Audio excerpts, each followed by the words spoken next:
Hi students, Cynthia Nitch here, wanting to go over step 1 of your sales and distribution to create customer inquiry.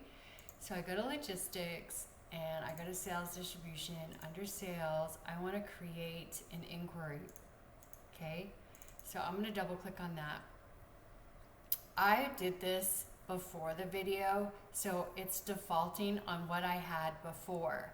You are going to have a blank set here, and so all you want to do is follow the instructions, and the instructions have you add IN for the inquiry and then the rest also. So let's just pretend that I didn't do this before, and so when I want to find the IN per the instructions, I would just press F4 and I would choose IN, and then if I wanted US East according to the instructions, I would press F4 and choose US East. See how this is here? Because that's what I did. I did this video once before, but I messed up, so I'm redoing the video, and that's why all this is here. I don't think this is here if you are on the initial one. So anyway, that's how you begin your inquiry, and I want to go down here and choose continue. And so now I have this overview, and it wants to know who I'm selling to, what's the date, who's the customer reference, and what's the reference date, and then when is this inquiry valid from what date to what date.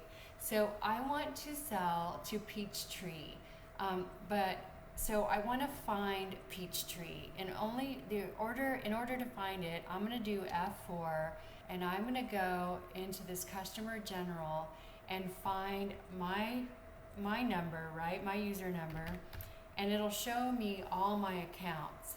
So in the instructions, they also want you to do United States.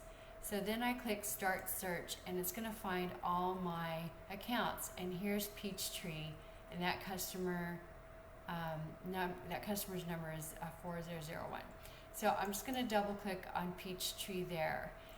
So my customer reference is me, right? So I'm going to do my customer reference, and customer date is today.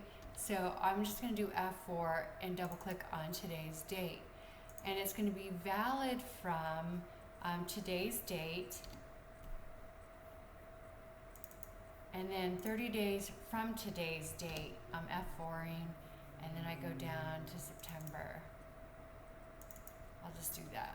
Okay, so now that I'm done with that, I'm not sure where the instructions say ship to party, and I'm not sure if this is going to be automatic, but this also needs to be here, so let's just do it. So same thing, I can just type in 4001 on that, and that's going to be Peachtree, Atlanta, Georgia. So make sure yours won't be 001, right? Yours will be like 4029 or 4010, or whatever your 3 digits of your username is.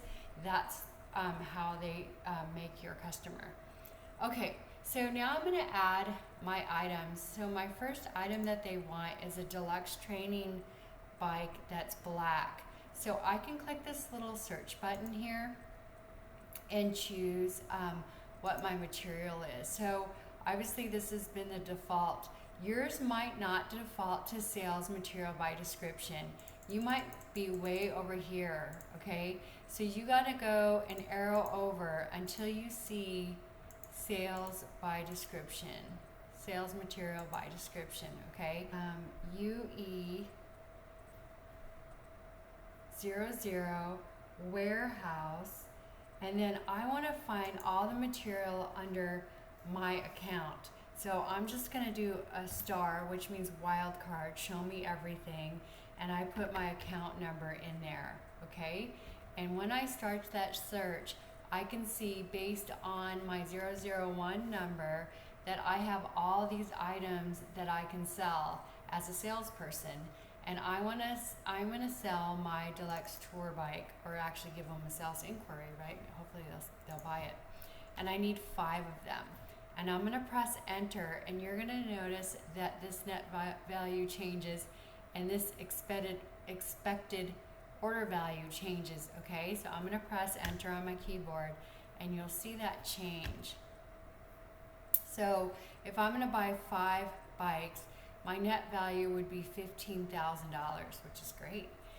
So now I need to, they want 2 of my touring bikes, right? My professional touring bike. So I have to do the same thing here. I'm gonna click on my search button, and then on my material, I'm gonna say, hey, show what all my material is under my account. And then I look at that professional touring bike, and I think it's black as well, and I want 2. So when I press enter, you're gonna notice that these 2 amounts are gonna change. So once I press that, it's gonna be a net value of 21,000. But check this out. This is kind of neat because it says this expected order value is 64.20, and it is calculated value which takes the net value of the order and multiplies it by its probability of having an inquiry from this customer. So they kind of built in this probability kind of thing to it, which is neat. But they want us to change the probability to 70% instead of, it's actually at 30% right now, which is default. So I'm gonna click here and look at the conditions. Those conditions are the little money sign here, item conditions.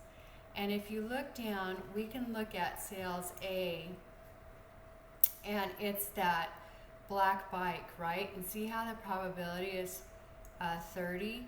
We want to change that to 70.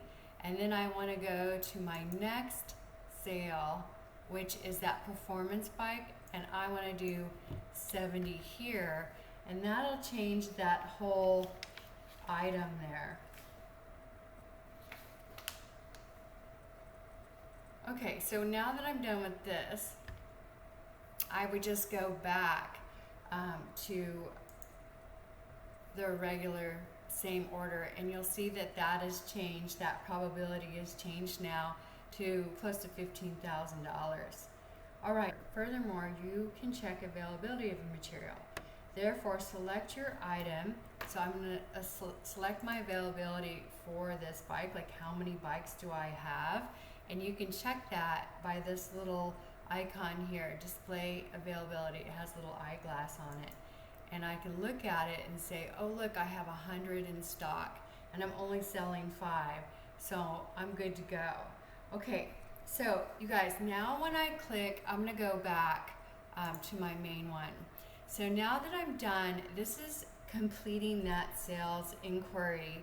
And when I click save, it's gonna give me a sales inquiry number. And you wanna write that down. You'll see a pattern to this in a little bit as we move on, but you wanna write that down because it's gonna ask you on the quotation, it'll say what's the sales inquiry number, and you're gonna need to know that. So when I click save, it gives me this inquiry number down here. Hopefully you can see it. And the inquiry driver for me is this. Yours will be different, and it's basically kind of based on your user name. So I'm gonna type this in, and it's usually 8 zeros. 1, 2, 3, 4, 5, let's see, 1, 2, 3, 4, 5, 6, 7 zeros. So I'm gonna do 1 and then 7 zeros, okay? So then I'll learn, or I'll just have that for the next step, which is setting the quote. And I'll just click save here and be done, right? And then they're ready for the next sales inquiry. But I'm actually done with this sales inquiry. So that's it, thanks.